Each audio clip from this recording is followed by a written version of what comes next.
Assalomu alaykum azizlar. Bugungi temamiz bariatrik operatsiyadan keyin yuzaga kelishi mumkin bo'lgan muammolardan biri, ya'ni soch to'kilish haqida bo'ladi.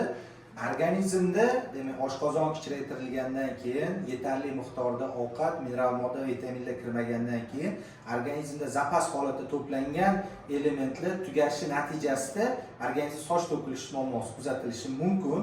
Sabab shu 1,5-2 oy davomida organizmda to'plangan vitamin va mineral moddalar zapasi tugaydi va tashqaridan kirayotganlari yetarli bo'lmaydi. Shuni hisobiga yuzaga keladi.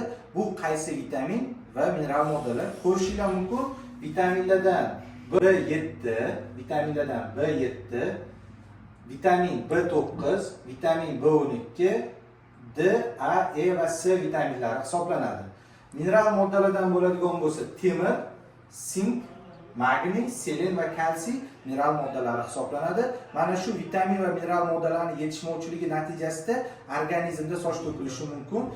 Yana sizlarni qanaqa bariatrik operatsiya bilan bog'liq bo'lgan muammolar qiziqtirsa, kommentariyaga yozing. Men sizga bu muammolarga yechim topib beraman.